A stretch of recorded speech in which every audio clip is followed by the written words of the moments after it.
Hello and welcome back to the channel. Before moving to this new 2-camera setup that I've got, for the last several years I've actually been using this as my overhead camera. And before that, I was using it as my primary camera. This is the Sony FDR AX33, one of the first consumer-level 4K handheld video cameras that Sony made. If I remember correctly, they put out the AX100 before this, and it was significantly more. It was like $2,000 at the time, and when this was released, they called it 4K for 1K, because it was $1,000. And it was really good 4K quality video for a long time. I was still using it up until about 2 weeks ago. But Sony reached out to me recently and said, hey, we've got a new version of that. We've got the AX43 coming out. But on Amazon, the AX43 is currently available for $848. It says shipping with free 1-day shipping, and I have one here to test today. Again, thank you to Sony for sending this out for me to take a look at. I do have to send it back whenever I'm done with it, but I kind of wanted to see what changed, because after I used the AX33 for a while, they released the AX53 the next year, and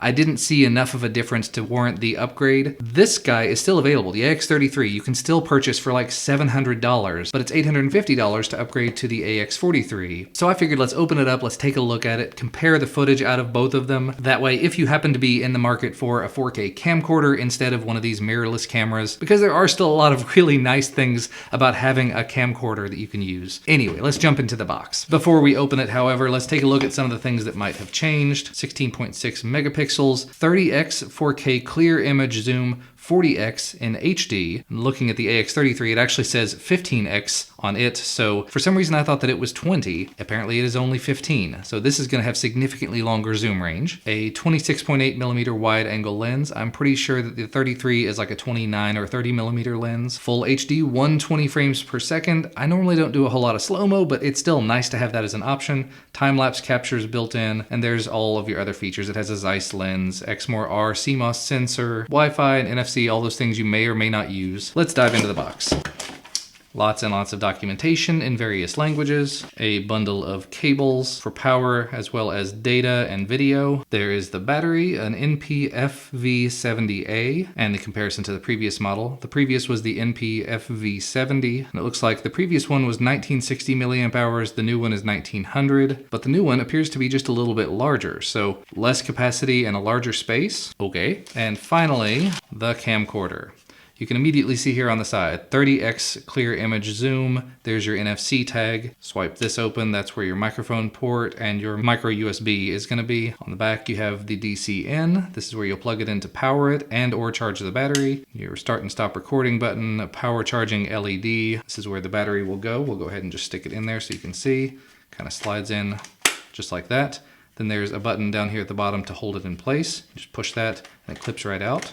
On top, you've got your zoom and a photo button, as well as this area that pops open that gives you the multifunction shoe, which should work just fine with something like Sony's little microphone that I've got here, the ECM XY-ST1M, which should just slide right in there. But I'm not going to do that for now. I just want to test it before I move to using something like this. But just know that you do have that as an option. On the other side, you do have all the marketing stuff, Zeiss, 4K. They want to make sure you know it's a 4K camera. XAVC-S and Wi-Fi, standard tripod mount on the bottom. And just putting them side by side, there's a lot of similarity here. So you may be able to see you have the same 5.1 surround mic on both. You can't really see it on the new one, which is on the right. On the AX33, you have a ring on the front that can be used for focus, where that ring is not on the new model, the 43. On the 33, there is a viewfinder that you can pull out and up, which unfortunately I'm not seeing on the 43. I think I only ever used the viewfinder maybe 2 times on the 33, so I don't think that I would really miss it. And moving away from having that viewfinder means that the battery is just completely exposed on the back here. Sort of do with that information what you will. In terms of the screen,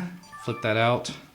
Flip out the old one. You can see the screens are kind of similar. However, the new screen is a little bit bigger. I have to turn off all those beeps immediately. Date and time and everything have been set. Go ahead and hit X on that.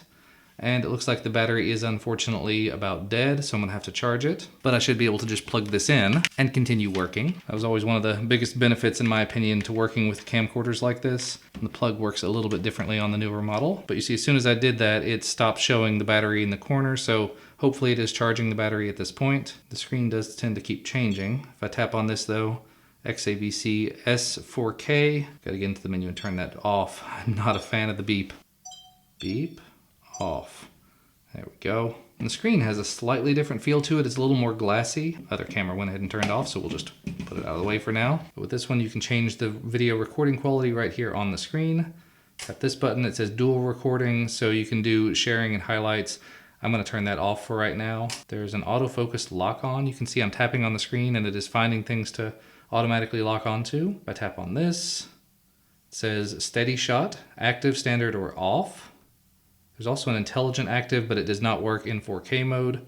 That's another one of the big differences that I read about. There's an article on ByDig that talks about the difference between the 33, the 53, and the 43. And according to that site, unlike the 53 or the 33, the new 43 incorporates a gimbal stabilizer right into the body of the camera. Unlike its predecessors, it provides high-quality 4K UHD, although the previous one, like I mentioned, it did 4K as well, so maybe the 4K is improved. Anyway, what else do we have on the screen? There's the playback button, so you can click on that to go see videos you've taken if you have any. There's a mode button over here, so you can go between movie, photo, time-lapse. There's a golf shot, a high-speed record, but all these are not available in 4K. I know one of the concerns that I had with the previous model was that you couldn't independently control the exposure, and it looks like you unfortunately still can't. So if I set the exposure and I set the iris, it takes whichever one I set last. So I set the iris to f2. If I go back and set the exposure to manual again and come back to the menu, it reset the iris to auto. Set the shutter speed to manual, go back in again. Everything else is set to auto, so you're not going to get full manual controls with this. That is one of the benefits to using mirrorless cameras, is you do get a little bit more fine-grained control, but for the type of things you're probably going to record with a camcorder, this will definitely get the job done. You do have some scene selection where you can change between different modes, night shots and sunrise and sunset. So a lot of this is white balancing. And actually a feature I hadn't really noticed on the last model, but it is definitely there. AGC limit, so auto gain control limiting. You can say 24 dB, 21, 18, 15, all the way down to 0, although that appears to be changing the video gain control. I thought that was going to be audio controls. For the audio controls, there is noise canceling. You can reduce the voice of the shooter, built-in zoom mic, so you could set the zoom microphone to on or off, wind noise reduction, and audio recording level. You could set that to be manual, which is same as it was on the previous model. Very nice to have if you're using an external mic. And when you go into image quality and size, these are all pretty much the same as before. Recording mode, you do have 60 and 100 megabits a second.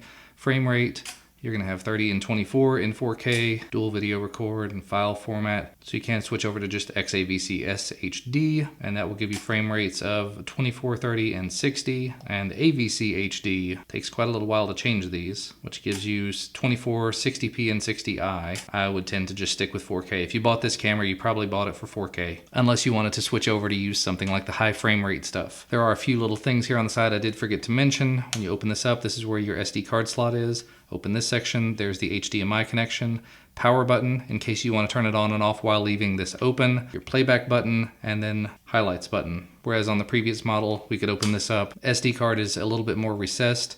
You have a power button, a night shot button, which I was constantly hitting and I absolutely hated, a playback button, and then I'm not sure what this one ever did. Maybe that was voice commands? And then again, down on the bottom of this, same micro HDMI on the old model. And I've kind of gone on and on about specs and about menus and everything like that. Probably time to just go ahead and put an SD card in this one and test it out against the previous model. Alrighty, so here's a very quick test. It looks like the battery's about to die on the AX43, so I'm gonna have to let it charge a little longer.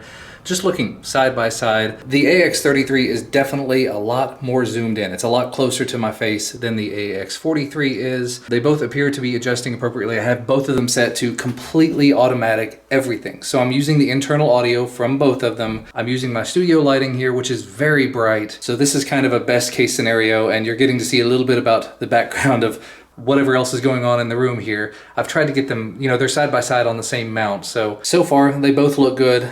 Just looking at them though, the AX33, my face I think looks a little bit better. Maybe it's just the monitor on the other one, maybe, who knows. But that's just a quick back and forth between the two. I'll take them out for some more tests once I've let the battery charge a little more on the AX43. All right, and now a little bit of outdoor footage. It's actually a couple of days later, but I kind of wanted to come out in this early evening, do a little walking around and see how the footage compares out of the AX33 versus the AX43. The stabilization, I can see the lens is kind of bouncing around a little bit in both of them. Just walking around in my backyard, which is not very flat, a little bit bumpy, so we'll see if this makes a difference and just kind of go back and forth. Definitely a lot more stuff in the frame on the AX43, and this is also a good test of wind. So let's switch the microphone. Boy, that's a lot of evening sun. But now over on the AX43, I am using the Sony ECM-XYST1M. Terrible name for a microphone, but I'm using that mic. This is getting a little bit heavy in this arm. I'm just curious how this gimbal-like stabilization works in terms of the AX43. So you'll have to let me know what it looks like, how it compares. They both look pretty good and pretty stable from where I'm standing. Let's do what I have to do. Let's run a little bit. Switching hands first, getting tired. So this is running. Both of these hooked to the same tripod. So we'll see how this works. It's actually getting heavy enough that it flopped backward on the tripod head. The ball head is not strong enough for it. So hopefully this is some good outdoor testing. Hopefully that gives you an idea of how they work.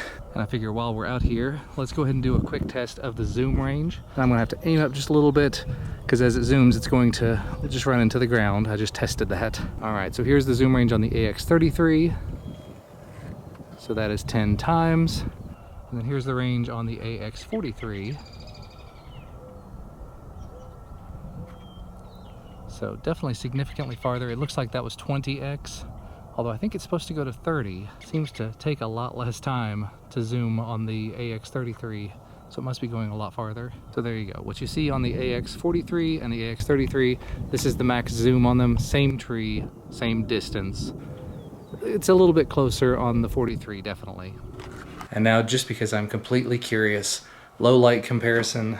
This is a very, very dark room, and you can probably hear a little bit of background noise. I definitely can't see anything on the AX43, whereas the 33 I can see a little bit. I turned on a little bit of an overhead light, so you can definitely see me. I am in a dimly lit bedroom. There we go. We'll place the cameras on the dresser so that I can actually set it down. Dimly lit room, I hate to say it, but the AX33, the footage looks better right now. The AX43 looks very, very red. And the lights, while they are kind of a yellowish reddish, the 33 seems more real to life, more true. And I think that is all the back and forth I kind of need to do between the AX43 and the AX33. Very interesting to see how they compared in low light. I'm guessing part of that has to do with the AX43 having the f2.0 aperture lens at the widest, whereas the AX33 is f1.8. Other than that, I did have everything else set to just fully auto, so there's no reason why there should be any other difference, unless I've missed a setting deep down, but everything seemed to be automatic. With that in mind, I think I am going to take just a minute, pull all the footage into my computer and see how the stabilization works, how it looks, to see what kind of a difference there is between the two cameras. And entirely too many weeks later, we are back. We're in the middle of our lockdown quarantine. Nobody in the house is sick or anything, but I realized that I had not finished this video up, and this video camera is still sitting here. And I'm gonna be real honest, when Sony offered to send this out to me, I was really excited about it. The prospect of slightly better 4K, a longer zoom range, wider angle on the wider end, sounded perfect to me. But comparing this with my previous camera, I just didn't see that big of a difference, because as I've learned, you can actually go to Amazon and pick up these little guys, specifically this one, which is a wide angle adapter that I can put on the front of my camera, which also adds macro capability. And I think it was like $25 or $30, something like that. Maybe it was $40, but I'll put links down below, which when I hold these cameras side by side, the framing is now almost identical. And this is an item I can just pop off of the front of my camera just by unscrewing it. That's actually another thing I forgot to mention earlier. Both of these cameras do have filter threads on the front of them. They are not the same. One is 52 millimeters on the AX33. The newer camera is 55 millimeters, and I did not know that whenever I purchased this. That's why I have two of these. But again, these were reasonably priced, so I'm gonna just use them both on this other camera. So moving forward, am I going to be buying myself an AX43? No, honestly, I don't see myself doing that. When I can achieve just as wide an angle by adding this simple adapter to the front of it, which is just a screw-on, screw-off adapter, and you add to that, this actually has night shot, which I've never really used for anything, but it's missing on the AX43. Just one button, you press it, and you look, everything turned green in there. And I don't think you can see it very well, but I've turned off every light in the room, and now you can see just how bright I would be in the camera just using this simple night shot mode. But I guess there is kind of a reason for that to be there. If you're into like paranormal investigation, or you need to be able to film things at night, having that as a feature is very nice when you don't have it on the newer one. Also having this manual focusing ring on the front. Very nice to have on the older camera. It's not available on this one, and I'm not sure why they would take that off. I'm not sure why those changes were made. So I am very happy to still own this AX33. This is going to be great for capturing family memories for years to come. I also kind of forgot to mention, but I did mention it earlier, having the battery jut out like this with nothing else above it means that if you smack it, it's going to potentially come off. Minor concern, but it was a concern for me as well. Rambling on and on. If you're in the market for a camcorder, these are both great options. They both put out excellent quality video. Neither one of them does particularly well in low light, but they're camcorders with relatively small sensors. If you want something that does really well in low light, you're gonna look at a mirrorless camera, a micro four thirds camera, but kind of not really, full frame digital camera like the A7S II, the A7 III, the Canon EOS R, Nikon has some, Fuji I think has some, and Panasonic and so on. You're not going to be looking at a camcorder for full frame photography or very, very, very, very low light anything without the night shot mode at least. So anyway, I'm going to go ahead and wrap it up there for today. Moving on to other videos. Thanks again to Sony for sending this camera out for me to take a look at. Thanks to you guys for watching. If you liked it, hit the thumbs up down below. Otherwise, be on the lookout. There will be more videos coming very soon. I've got a lot of things I'm going to be taking a look at. My office is an absolute wreck, guys. Anyway, thank you as always for watching, for sticking with the channel. Subscribe if you have not already. If you want to get notified when new videos come out, there's a bell you can hit down there as well. But I'll see you again very soon. Bye, guys.